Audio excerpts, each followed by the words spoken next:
কোরবানির গোশত 3 ভাগ করার নাকি নিয়ম নেই, কিভাবে বন্টন করা সবচেয়ে উত্তম? কোরবানির গোশত 3 ভাগ করার নিয়ম নেই, এই কথা ইদানিং খুব বেশি চাউর হচ্ছে। কে বলেছে কোরবানির গোশত 3 ভাগ করার নিয়ম নেই? এখানে একটি ভুলকে সংশোধন করতে গিয়ে আরেকটা ভুল আমরা করে বসছি অনেকে।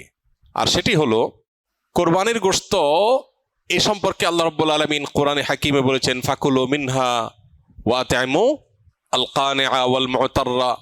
কোরবানি গোশত নিজেরা খাবে এবং সেই সাথে নিজের আত্মীয় স্বজন, প্রতিবেশী, বন্ধু বান্ধব, আপনজন তাদেরকে খাওয়াবে, আরেক ভাগ গরিব দুঃখী অভাবী মানুষদেরকে দিবে, অর্থাৎ 3 ভাগে ভাগ করবে। এটা মুস্তাহাব, ভালো।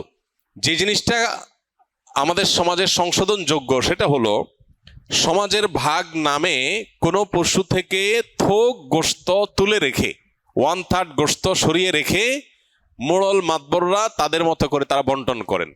এটা একদিক থেকে তো ভালো দেখা যায় যে সামাজিকভাবে উদ্যোগ নিয়ে যদি বন্টন করা হয় সব গরিবরা সমান হারে পাবে, উপযুক্ত মানুষদের ঘরে ঘরে পৌঁছে যাবে, এটা ভালো। এটা আসলেই ভালো তখন যদি শরিকদের কারোর কোনো আপত্তি না থাকে।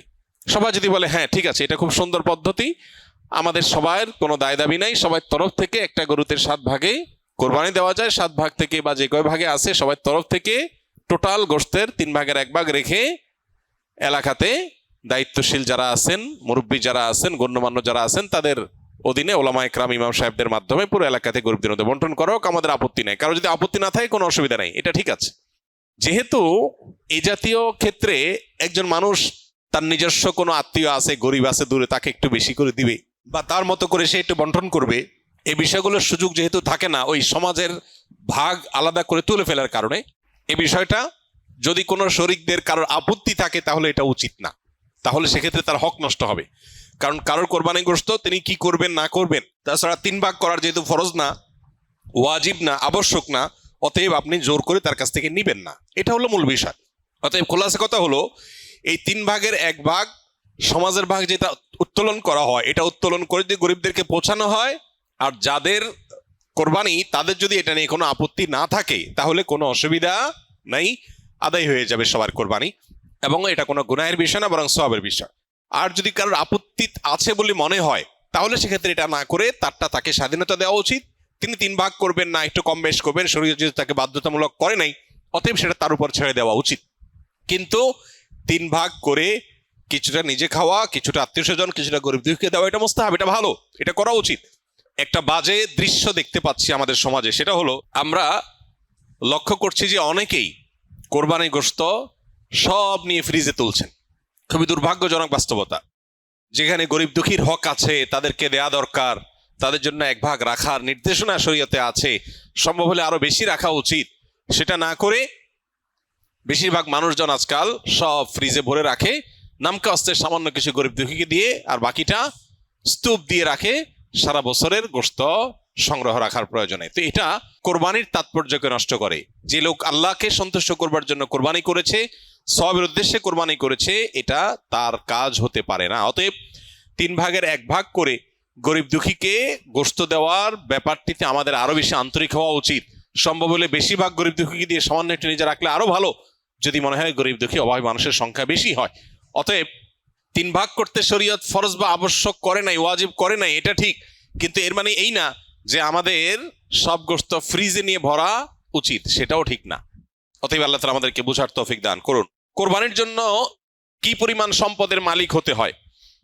কোরবানির ঈদের দিনগুলোতে, ঈদের দিন এবং তার পরে যে আরো 2 দিন 3 দিন কোরবানি করা যায় সর্বসাকুল্যে, এই দিনগুলোতে যার কাছে 52.5 তোলা রূপা কিংবা 52.5 তোলা রূপার বাজার মূল্য পরিমাণ টাকা অথবা এই জাতীয় সম্পদ থাকে যেটা যাকাতের সম্পদ হিসাবে কাউন্ট হতে পারে, এরকম সম্পদের মালিক যদি কেউ থাকে ঈদের দিনে, তাহলে সেক্ষেত্রে তার উপরে কোরবানি ফুকায়ে আহনাফের মতে ওয়াজিব, অন্যান্য উলামাদের মতে সুন্নাহ।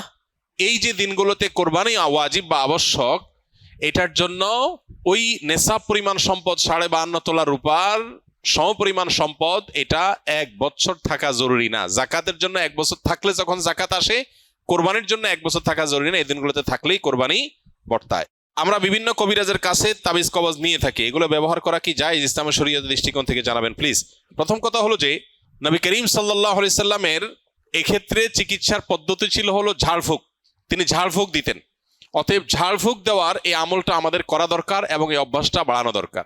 সাহাবীদের মধ্যে কেউ কেউ সূরা ফাতিহা লিখে ঝুলিয়ে রেখেছেন, এটি সাব্যস্ত হয়। এই জন্য অনেক উলামা ইকরাম বলেন শেফার নিয়তে বিশেষ করে বাচ্চারা যারা পড়তে পারে না, এদেরকে যদি কোরআনের কোনো আয়াত, হাদিসে বর্ণিত কোনো দোয়া লিখে ঝুলিয়ে দেওয়া হয় সেটা জায়েজ আছে। বাকি হাদিসে যে মান আল্লাকা তামিমাতান ফাকাদ আশরাকা রয়েছে, যে ব্যক্তি তামিমা ঝুলালো, মাদুলি ঝুলালো, সে শিরক করলো। এখানে এই শ্রেণীর উলামা ইকরামের মত হলো এই হাদিসের দ্বারায় বিভিন্ন প্রতিমাদের নামে যে তামিমা ঝুলানো হতো বা তামিমাকে আলাদা কোনো প্রভাবশালী মনে করে তামিমা বা মাদুলি ঝুলানো হতো, সেটার কথা বলা হয়েছে। যদি কেউ কোরআনে কারীমের আয়াত পড়ে ঝাড়ফুঁক দেয়, সেটা হবে সরাসরি সুন্নাহ। নবী করিম সাল্লাল্লাহু আলাইহি সাল্লাম কখনো তাবিজ দেন নাই, ব্যবহারও করেন নাই, দিতে বলেনও নাই। তবে তিনি যেটা করেছেন সেটা হলো কি, পানি বা তেল বা শরীরে বিভিন্ন বস্তুতে দোয়া পড়ে, দুরুদ পড়ে, কালাম পড়ে আল্লাহর ফু দিয়েছেন, এটাকে ঝাড়ফুঁক বলা হয়। এটা হলো সুন্নাহ। আর বাকি কোরআনে কারীমের আয়াত এবং কোরআন হাদিস বর্ণিত দোয়া দিয়ে যদি শুধুমাত্র তাবিজ ঝুলানো হয়, যারা পড়তে পারে না, অসুবিধা হয়, তাহলে সেক্ষেত্রে এটাকে ওলামা ইকরাম জায়েজ বলেছেন। অনেক ওলামা ইকরাম জেনারেলি সব ধরনের তামিমাকেই নাজায়েজ বা নিষেধ বলেন। তবে নিরাপদ হলো সুন্নাতে থাকা, অর্থাৎ ঝাড়ফুঁকের মধ্যেই থাকা। বাকি তাবিজ কবজে আজকাল দেখা যায় বিভিন্ন নাম্বার লেখা, নাম লেখা, শয়তান টয়তান ইত্যাদি লেখা, এগুলো নাজায়েজের ব্যাপারে কারোর কোনো দ্বিমত বা ভিন্নমত থাকার কোনো কারণ নাই। অনেকে অনেক বিভিন্ন রকমের ওই যে কাঠের গুড়ি, চামড়া ইত্যাদি কেটে ঝুলায় রাখে, এটা লাগালে উপকৃত হবে, এরকম একটা বিশ্বাস থাকে। এটা বৈজ্ঞানিকভাবে বা অভিজ্ঞতা দ্বারাও প্রমাণিত না, আবার কোরআন হাদিসের আলোকেও প্রমাণিত না। বিধায় এই বিষয়গুলো সন্দেহাতীতভাবে কুসংস্কার। আবু বকর সিদ্দিক লিখেছেন, ইউটিউব, মেটা ও সোশ্যাল মিডিয়া থেকে বিজ্ঞাপনের মাধ্যমে টাকা ইনকাম করা কি হালাল হবে? এ বিষয়ে আমরা বহুবার উত্তর দিয়েছি। যারা এখানে প্রশ্ন করেন, স্কিলের ভাইরা বিশেষ করে, মেহরবানি করে আগে দেখবেন এ বিষয়ে আগে কোনো উত্তর আছে কিনা, থাকলে সেটা দেখে নেবেন, অযথা এখানে সেটাকে যেন রিপিট করা না লাগে। সোশ্যাল মিডিয়াতে অ্যাডসেন্সের মাধ্যমে এভাবে উপার্জন করা জায়েজ নাই। বিশেষ করে আপনারা অনেকেই কন্টেন্ট ক্রিয়েশন কোর্সে আছেন, যারা হয়তো ভবিষ্যতে উপার্জনের একটা পথ হিসাবে এদিকে যেতে পারেন। এটাকে কোনো ওলামা ইকরামই জায়েজ বলেন না। বিকজ প্রথমত আপনার চ্যানেলে বা পেজে আপনি যখন মনিটাইজেশন করবেন, তখন যে অ্যাডগুলো আসবে এগুলো সবগুলো আপনার নিয়ন্ত্রণে না। কিছু ক্যাটাগরি আপনি ফিক্স করতে পারবেন, বাকি সবগুলো আপনার নিয়ন্ত্রণে না। ফলে এখানে মিউজিক থাকতে পারে, হারাম কোনো প্রোডাক্টের অ্যাডভার্টাইজমেন্ট হতে পারে, এখানে হারাম কিছু থাকতে পারে যেটা শরীয়ত অ্যালাউ করে না, সেটা আপনার চ্যানেলে অ্যাড চালিয়ে আপনি টাকা উপার্জন করছেন, যেটা সুস্পষ্টভাবে গুনাহ।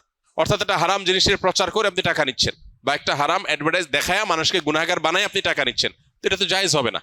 এখন প্রশ্ন হলো, আজকাল এই সমস্ত সোশ্যাল মিডিয়াতে বাধ্যতামূলক আপনার অ্যাড চালানো হয়। আপনি অ্যাডসেন্স, আপনি মনিটাইজেশন অন করেন বা না করেন, তারা অ্যাড দেখাবে। এটা যদি হয়, তাহলে সেক্ষেত্রে আমরা বলি, যদি এরকম হয় তাহলে সেক্ষেত্রে যে টাকাটা আসবে সে টাকাটা আবার বুস্ট ইত্যাদি করে যেভাবে আসলো সেভাবে খরচ হয়ে গেল, নিজে ভোগ করলেন না। অর্থাৎ যারা দিল তাদের কাছে চলে গেল, অ্যাডটা দেখানোটা আপনার নিয়ন্ত্রণে নাই, তারা ইচ্ছাকৃত বা জোরপূর্বক দেখাচ্ছে, তাদের ব্যাপার এটা।